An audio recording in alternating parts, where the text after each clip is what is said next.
Hi hello ಸ್ನೇಹಿತರೆ, ನಮಸ್ಕಾರ. ಎಲ್ರಿಗೂ ಕೂಡ ಬನ್ನಿ ವೀಕ್ಷಕರು, ನಾನು ಇವತ್ತು ಬಿಳಿ ಕೂದಲ ಸಮಸ್ಯೆಗೆ ಒಂದು ನ್ಯಾಚುರಲ್ ಆಗಿ ಪರಿಹಾರ ತೊಗೊಂಬಂದಿದ್ದೀನಿ.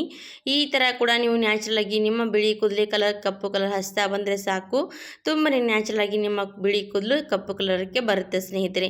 ಯಾವುದೇ ಕೆಮಿಕಲ್ ಯೂಸ್ ಮಾಡೋಕ್ಕಿಂತ ಈ ಥರ ಕೂಡ ನಾವು ಕಲರ್ಗಳು ಯೂಸ್ ಮಾಡ್ಬೋದು. ಹಾಗಾಗಿ ನೀವು ಕೂಡ ಯೂಸ್ ಮಾಡಿದ್ರೆ ಖಂಡಿತವಾಗಿ ವಿಡಿಯೋ ಸ್ಕಿಪ್ ಮಾಡದೆ ಎಂಡ್ವರೆಗೂ ನೋಡಿದ ತಕ್ಷಣ ಟ್ರೈ ಮಾಡಿ. ಹಾಗೆ ನಮ್ಮ ವಿಡಿಯೋಗೂ ಕೂಡ ಲೈಕ್ ಆ್ಯಂಡ್ ಸಬ್ಸ್ಕ್ರೈಬ್ ಮಾಡಿ ಅದೇ ಹೋಗಬೇಡಿ ಸ್ನೇಹಿತರೆ. ಹಾಗಾದರೆ ಬನ್ನಿ, ಮತ್ತೆ ಯಾಕೆ ತಡ ಮಾಡೋದಕ್ಕಾಗಿ ನಾನು ಇವಾಗ ಸ್ಟವ್ ಮೇಲೆ ಒಂದು ಕಬ್ಬಿಣದ ಬಾಣಲಿ ಇಟ್ಕೊಂಡಿದ್ದೆ. ಆವಾಗ ಅದರಲ್ಲಿ ನಾನು ಏನು ಹಾಕ್ತಾಯಿದ್ದೆ ಅಂದರೆ ಬಿಂಗ್ರಾಜ್ ಮೆಹಂದಿ, ನೋಡಿ ಬಿಂಗ್ರಾಜ್ ಪೌಡ್ರ್, ಮೆಹಂದಿ ಪುಡಿ ಪೌಡ್ರ್ ಇರುತ್ತಲ್ವ, ಅದು ಹಾಕ್ತಾ ಇರುವಂಥದ್ದು. ಅದು ನೋಡಿ ಸ್ನೇಹಿತರೆ, 1 ಸ್ಪೂನಷ್ಟು ಹಾಕಬೇಕು. ನಿಮ್ಮ ಕೂದಲಿಗೆ ಅನುಸಾರವಾಗಿ ನೀವು ಕಡಿಮೆ ಜಾಸ್ತಿ ಕಲರ್ ರೆಡಿ ಮಾಡ್ಕೋಬೇಕಾಗತ್ತೆ. ಹಾಗಾಗಿ ನಾನು ಇವಾಗ ಅದಕ್ಕೆ 1 ಸ್ಪೂನಷ್ಟು ಹಾಕಿದ್ದೀನಿ. ಅದರ ಜೊತೆಗೆ ನಾನು ಇವಾಗ 1 ಸ್ಪೂನಷ್ಟು, ನಲ್ಲಿ ಕಾಣಿಸ್ತಾ ಇರ್ಬೋದು, ನಾನು 1 ಸ್ಪೂನಷ್ಟು ಅರಿಶಿಣದ ಪುಡಿ ಹಾಕ್ತಾ ಇರುವಂಥದ್ದು. ಇವೆರಡೂ ಕೂಡ ನಮ್ಮ ಬಿಳಿ ಕೂದಲಿಗೆ ನ್ಯಾಚುರಲ್ ಆಗಿರುವಂಥದ್ದು ಒಂದು ಬಣ್ಣ ಕೊಡುತ್ತೆ ಸ್ನೇಹಿತರೆ. ಹಾಗಾಗಿ ಖಂಡಿತವಾಗಿ ಬಿಂಗ್ರಾಜ್ ಮೆಹಂದಿ ಪುಡಿ 1 ಸ್ಪೂನಷ್ಟು ತೊಗೊಂಡ್ರೆ 1 ಸ್ಪೂನಷ್ಟು ಅರಿಶಿಣದ ಪುಡಿ ತೊಗೋಬೇಕು. ಇವೆರಡೂ ಕೂಡ ಚೆನ್ನಾಗಿ ಸಣ್ಣ ಉರಿ ಮೇಲೆ ಇಟ್ಕೊಂಡು ನಾವೀಗ ಈ ಥರ ಹುರಿತಾ ಇರಬೇಕು. ನಿಮ್ಮ ಕೂದಲಿಗೆ ಚೆನ್ನಾಗಿ ನಮಗೆ ಕಲರ್ ಸಿಗಬೇಕು. ಹಾಗೆ ನಾವು ಯಾವುದೇ ಕೆಮಿಕಲ್ ಯೂಸ್ ಮಾಡೋದ್ರಿಂದ ನಮಗೆ ಯಾವುದೇ ಕೆಮಿಕಲ್ ಯೂಸ್ ಮಾಡಲಿ ತಲೆಗೆ ಅದು ಸೈಡ್ ಎಫೆಕ್ಟ್ ಜಾಸ್ತಿ ಆಗುತ್ತೆ. ಅದ್ರ ಜೊತೆಗೆ ಮತ್ತು ನಾವು ಮೆಹಂದಿ ಹಚ್ಚೋದ್ರಿಂದ ನಮ್ಮ ತಲೆಗೆ ಏನಾಗುತ್ತೆ ಅಂದರೆ ಸ್ವಲ್ಪ ಬಿಳಿ ಕೂದಲ ಸಮಸ್ಯೆ ಇದ್ದರೆ ಪೂರ್ತಿ ಆಗ್ತಾ ಬರುತ್ತೆ. ಯಾಕಂದರೆ ಕೆಮಿಕಲ್ ಅಲ್ವಾ ಸ್ನೇಹಿತರೆ, ಯಾವುದೇ ಕೆಮಿಕಲ್ ನಾವು ತಲೆಗೆ ಅಪ್ಲೈ ಮಾಡಿದ್ರೆ ಸ್ವಲ್ಪ ನಮ್ಮ ಕಪ್ಪು ಕೂದಲು ಕೂಡ ಬಿಳಿ ಆಗೋ ಚಾನ್ಸಸ್ ಜಾಸ್ತಿ ಇರುತ್ತೆ. ಹಾಗಾಗಿ ನೀವು ಕೂಡ ಈ ಥರ ಇರುವಂಥದ್ದು ಕಲರ್ ಬಳಸೋದಕ್ಕೆ ಹೋಗಬೇಡಿ, ನ್ಯಾಚುರಲ್ ಆಗಿರುವಂಥದ್ದು ಕಲರ್ ಬಳಸಿ. ಹಾಗಾಗಿ ಇವಾಗಿನ ಕಲರ್ ಈ ಥರ ನಾವು ನ್ಯಾಚುರಲ್ ಆಗಿರುವಂಥ ಕಲರ್ ರೆಡಿ ಮಾಡಿ ಮನೇಲಿ ಇಟ್ಕೊಂಡ್ರೆ ಸಾಕು. ನಿಮ್ಗೆ ಯಾವಾಗ ಬೇಕು ಆವಾಗ ಯೂಸ್ ಮಾಡೋದಕ್ಕೆ ಸಹಜವಾಗಿ ಕೂಡ ನಮಗೆ ಟೈಮ್ ಸೇವ್ ಆಗುತ್ತೆ. ಹಾಗಾಗಿ ನೀವು ಕೂಡ ಟ್ರೈ ಮಾಡ್ಬೋದು. ಇವಾಗ ನೋಡ್ತಾ ಇರ್ಬೋದು, ನಾನು ಸ್ವಲ್ಪ ಸಣ್ಣ ಉರಿ ಮೇಲೆ ಚೆನ್ನಾಗಿ ಫ್ರೈ ಮಾಡ್ತಾ ಇರಬೇಕಾಗತ್ತಲ್ವ, ಒಂದು 5 ನಿಮಿಷದವರೆಗೂ ಕೂಡ ಟೈಮ್ ತಗೊಳ್ಳುತ್ತೆ. ಹಾಗಾಗಿ ಸ್ವಲ್ಪ ಹೊತ್ತು ಚೆನ್ನಾಗಿ ಇದೇ ರೀತಿ ಬಿಟ್ಬಿಡಬೇಕು. ಚೆನ್ನಾಗಿ ಬಿಟ್ಟು ಮತ್ತೊಂದು 2 ನಿಮಿಷ ಬಿಟ್ಟು ಮತ್ತೆ ಸ್ವಲ್ಪ ಕೈ ಆಡಬೇಕು.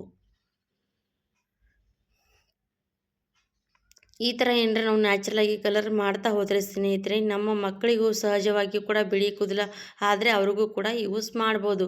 ಯಾಕಂದರೆ ಮಕ್ಕಳಿಗೆ ಯಾವುದೇ ಕೆಮಿಕಲ್ ಇರುವಂಥದ್ದು ಹಚ್ಚೋದಕ್ಕೆ ಬರೋಲ್ಲ ಸ್ನೇಹಿತರೆ. ಹಾಗಾಗಿ ಈ ಕಲರ್ ನೀವು ನ್ಯಾಚುರಲಾಗಿ ಮಕ್ಕಳಿಗೂ ಕೂಡ ತಲೆಯಲ್ಲಿ ಅಪ್ಲೈ ಮಾಡ್ಬೋದು. ಹಾಗಾಗಿ ನಿಮಗೂ ಕೂಡ ತೋರಿಸ್ಕೊಡ್ತಾ ಇದ್ದೀನಿ. ನೀವು ಕೂಡ ಮಕ್ಕಳಿಗಾಗಲಿ ವಯಸ್ಸಾದವ್ರಿಗಾಗಲಿ ಎಲ್ರಿಗೂ ಕೂಡ ಯೂಸ್ ಮಾಡೋದಕ್ಕೆ ಸಹಜವಾಗೋಕ್ಕೆ ಆಗುತ್ತೆ. ಅದಕ್ಕಾಗಿ ನೀವು ಕೂಡ ಟ್ರೈ ಮಾಡ್ಬೋದು. ಇವಾಗ ಇದರಲ್ಲಿ ಹೊಗೆ ಬರೋದಕ್ಕೆ ಸ್ಟಾರ್ಟ್ ಆಗುತ್ತೆ. ಯಾಕಂದರೆ ಹೊಗೆ ಬರುತ್ತಂದರೆ ಇದರಲ್ಲಿ ನಾವು ಅರಿಶಿಣ ಪುಡಿ ಹಾಕಿ ಹಾಕ್ತೀವಲ್ಲ, ಅದರಿಂದ ಸ್ವಲ್ಪ ನಮಗೆ ಹೊಗೆ ಬರುತ್ತೆ. ಅದಕ್ಕೋಸ್ಕರ ಸಣ್ಣ ಉರಿನೇ ಇಟ್ಕೊಂಡ್ಬಿಡಿ. 1-2 ನಿಮಿಷ ಹೊಗೆ ಬರುತ್ತೆ, ಆಮೇಲೆ ಹೊಗೆ ಎಲ್ಲ ಕೂಡ ಕಡಿಮೆ ಆಗ್ತಾ ಬರುತ್ತೆ. ನೋಡಿ ಈ ಥರ ನೋಡಿ ಎಷ್ಟು ಚೆನ್ನಾಗಿ ಕಪ್ಪು ಬಣ್ಣಕ್ಕೆ ಬರುತ್ತಲ್ವ, ಅವೆಲ್ಲ ಹೊಗೆ ಪೂರ್ತಿ ಕಡಿಮೆ ಆಗ್ತಾ ಬರುತ್ತೆ. ಏನು ಟೆನ್ಷನ್ ತೊಗೊಳ್ಳೋದೇನು ಅವಶ್ಯಕತೆ ಇಲ್ಲ. ಯಾಕಂದರೆ ಸ್ವಲ್ಪ ಅದು ಕಪ್ಪು ಬಣ್ಣಕ್ಕೆ ಬರೋವರೆಗೂ ಕೂಡ ಇದು ಹೊಗೆ ಬರುವಂಥದ್ದು. ಇವಾಗ ನೋಡಿ ಹೊಗೆ ಎಲ್ಲನೂ ಕೂಡ ಕಡಿಮೆ ಆಯಿತು. ನಿಮಗೆ ಕಾಣಿಸ್ತಾ ಇರ್ಬೋದು ಎಷ್ಟು ಚೆನ್ನಾಗಿ ಕಪ್ಪು ಬಣ್ಣಕ್ಕೆ ಬಂದಿರುವಂಥದ್ದು ಕಲರ್ ನೋಡಿ. ಈ ಥರ ನಮ್ಮ ಕಲರಿಗೆ ಎಷ್ಟು ನ್ಯಾಚುರಲಾಗಿ ಕಲರ್ ಕೊಡುವಂಥದ್ದು ನೋಡಿ ಬಿಳಿ ಕೂದಲಿಗೆ. ಇನ್ನೂ ಕೂಡ ಚೆನ್ನಾಗಿ ನಾವು ಇನ್ನೂ ಜಾಸ್ತಿ ಕಪ್ಪು ಕಲರ್ ಬೇಕಂದರೆ ಜಾಸ್ತಿ ಹೊತ್ತು ಇದೇ ರೀತಿ ಫ್ರೈ ಮಾಡ್ತಾಯಿದ್ರೆ ಇನ್ನೊಂದು ಸ್ವಲ್ಪ ಜಾಸ್ತಿ ಕಲರ್ ಬರುವಂಥದ್ದು. ಹಾಗಾಗಿ ಖಂಡಿತವಾಗಿ ನಿಮ್ಮ ತಲೆಗೂ ಕೂಡ ನ್ಯಾಚುರಲಾಗಿ ಕಲರ್ ಕೊಡುವಂಥ ಈ ಬಿಳಿ ಕೂದಲ ಸಮಸ್ಯೆಗೆ ಒಳ್ಳೆಯ ಪರಿಹಾರನೇ ಅನ್ಬೋದು. ಹಾಗೆ ಆಯುರ್ವೇದಿಕ್ಕೂ ಕೂಡ ಚೆನ್ನಾಗಿ ವರ್ಕ್ ಮಾಡುತ್ತೆ ನೋಡಿ ಇದು. ಯಾಕಂದರೆ ಇದರಲ್ಲಿ ನಾವು ಅರಿಶಿಣದ ಪುಡಿ ಹಾಕಿರ್ತೀವಿ, ಹಾಗೆ ಈ ಬಿಂಗ್ರಾಜ್ ಮೆಹಂದಿ ಪುಡಿ ಕೂಡ ಹಾಕಿದ್ದೀವಿ. ಎರಡೂ ಕೂಡ ನ್ಯಾಚುರಲಾಗಿ ನಮ್ಮ ಕೂದಲಿಗೆ ಬಿಳಿ ಕೂದಲಿಗೆ ಕಪ್ಪು ಕಲರ್ ಮಾಡುವಂಥದ್ದು. ಹಾಗಾಗಿ ನಿಮ್ಮ ಕೂದಲು ಎಷ್ಟೇ ಬಿಳಿ ಇರಲಿ ಅದಕ್ಕೂ ಕೂಡ ಕಪ್ಪು ಮಾಡುತ್ತೆ ಸ್ನೇಹಿತರೆ. ನಾನು ಇವಾಗ ಸ್ಟವ್ ಆಫ್ ಮಾಡಿದ್ದೀನಿ. ಸ್ಟವ್ ಆಫ್ ಮಾಡಿದ್ರೂ ಕೂಡ ಸ್ವಲ್ಪ ಅರಿಶಿಣದ ಪುಡಿ ಅಲ್ವಾ, ಅದು ಸ್ವಲ್ಪ ಚೆನ್ನಾಗಿ ಅದರಲ್ಲಿ ಕೆಂಪು ನೋಡಿ ಈ ಥರ ಉರಿತಾ ಇರುವಂಥದ್ದು. ಅದು ಸ್ವಲ್ಪ ಹೊತ್ತು ಹಾಗೆ ಬಿಡಿ, ಸ್ವಲ್ಪ ತಣ್ಣಗಾಗಲಿ, ಜಾಸ್ತಿ ಏನಿಲ್ಲ, ಸ್ವಲ್ಪ 1-2 ಸೆಕೆಂಡ್ ತಣ್ಣಗಾದ್ಮೇಲೆ ಈ ರೀತಿ ಅದು ಕೂಡ ಹುರಿದು ಈ ಥರ ಬಿಳಿ ಬಿಳಿ ಆಗುತ್ತೆ. ಆವಾಗ ಸ್ವಲ್ಪ ರೀತಿ ಮತ್ತೊಂದು ಸ್ವಲ್ಪ ಕೈ ಆಡಿಸ್ಕೊಂಡು ತೊಗೋಬೇಕು.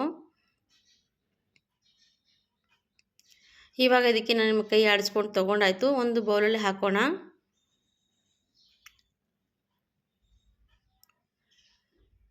ನೋಡಿ ಈ ಥರ ಒಂದು ಬೌಲಲ್ಲಿ ಹಾಕ್ಕೊಂಡು ತೊಗೊಂಡಿದ್ದೀನಿ. ನೋಡಿ ಎಷ್ಟು ಚೆನ್ನಾಗಿ ಕಪ್ಪು ಬಣ್ಣ ಬಂದಿರೋವಂಥದ್ದು. ಇವಾಗ ಇನ್ನೂ ಕೂಡ ಗೊತ್ತಾಗಲ್ಲ, ಸ್ವಲ್ಪ ಇದ್ರ ತಾಳಿ ಗೊತ್ತಾಗುತ್ತೆ. ಇದರಲ್ಲಿ ನಾನು ಇವಾಗ ಕೊಬ್ಬರಿ ಎಣ್ಣೆ ಹಾಕ್ತಾ ಇರುವಂಥದ್ದು. ಸ್ವಲ್ಪ ಇದು ಬಿಸಿ ಇರೋದಕ್ಕೋಸ್ಕರ ಅದರಲ್ಲಿ ಹೊಗೆ ಬರ್ತಾ ಇರೋವಂಥದ್ದು. ಸ್ವಲ್ಪ ಕೊಬ್ಬರಿ ಎಣ್ಣೆ ಹಾಕ್ತೀವಿ ಅಂದರೆ ತಣ್ಣಗಾಗೋದಕ್ಕೆ ಅದು ನೋಡಿ ಈ ಥರ ತಣ್ಣಗಾಗುತ್ತೆ. ಹಾಗೆ ಕಲರ್ ಕೂಡ ಜಾಸ್ತಿ ಬರುವಂಥದ್ದು. ನೋಡಿದ್ರಲ್ಲ ಸ್ನೇಹಿತರೆ, ಎಷ್ಟು ಚೆನ್ನಾಗಿ ನ್ಯಾಚುರಲ್ ಆಗಿರುವಂಥದ್ದು ಬಣ್ಣ ರೆಡಿ ಆಯಿತು. ಕಪ್ಪು ಬಣ್ಣ, ಇಷ್ಟು ಕಲರ್ ಬರುವಂಥ ಕಪ್ಪು ಬಣ್ಣ ನಮಗೆ ತಲೆಗೆ ನ್ಯಾಚುರಲ್ ಆಗಿರೋಂಥ ಹೇರ್ ಪ್ಯಾಕ್ ಅನ್ಬೋದು. ನೋಡಿ ಎಷ್ಟು ಸಹಜವಾಗಿ ಈ ಥರ ಕೂಡ ನಾವು ರೆಡಿ ಮಾಡ್ಕೋಬೋದು. ಮಾಡಿಕೊಂಡು ಕೊಬ್ಬರಿ ಎಣ್ಣೆ ಯೂಸ್ ಮಾಡೋ ಬದಲಾಗಿ ಈ ಥರ ಕಲರ್ ನಾವು ಈ ಡೈಲಿ ಕೂಡ ಯೂಸ್ ಮಾಡೋದ್ರಿಂದ ಕೂಡ ಏನು ವ್ಯತ್ಯಾಸ ಇಲ್ಲ ಸ್ನೇಹಿತರೆ. ಡೈಲಿ ಕೂಡ ನೀವು ಯೂಸ್ ಮಾಡಿಕೊಂಡು ನಮ್ಮ ತಲೆಗೆ ಅಪ್ಲೈ ಮಾಡಿಕೊಂಡು ನೀವು ಬಾಚಣಿಗೆಯಿಂದ ಬಾಚಿಕೊಂಡ್ರೆ ಸಾಕು. ಈ ಕಲರ್ ಕೂಡ ಡ್ರೈ ಆಗುತ್ತೆ. ಡ್ರೈ ಆದಮೇಲೆ ನಮ್ಮ ತಲೆಯಿಂದ ಪೌಡ್ರ್ ಮಾತ್ರ ಉದುರುತ್ತೆ, ಚೆನ್ನಾಗಿ ತಲೆಗೆ ಮಾತ್ರ ಕೂತ್ಕೊಂಡಿರುತ್ತೆ. ಹಾಗಾಗಿ ನೀವು ಕೂಡ ಯೂಸ್ ಮಾಡಿ ನೋಡಿ, ನಿಮಗೂ ಕೂಡ ನ್ಯಾಚುರಲ್ ಆಗಿರೋಂಥ ಕಲರ್ ಸಿಕ್ಕೇ ಸಿಗುತ್ತೆ. ಹಾಗಾಗಿ ನಿಮ್ಮ ಬಿಳಿ ಕೂದಲ ಸಮಸ್ಯೆ ಕಡಿಮೆ ಆಗ್ತಾ ಬರುತ್ತೆ. ಒಂದೇ ಸಾರಿಗೆ ರಿಸಲ್ಟ್ ಸಿಗುತ್ತೆ ಅಂತ ನಾನು ಹೇಳಲ್ಲ. ಇದೇ ರೀತಿ ಟ್ರೈ ಮಾಡ್ತಾ ಹೋಗಿ, ನಿಮ್ಮ ಬಿಳಿ ಕೂದಲ ಸಮಸ್ಯೆ ಕಡಿಮೆ ಆಗ್ತಾ ಹೋಗುತ್ತೆ.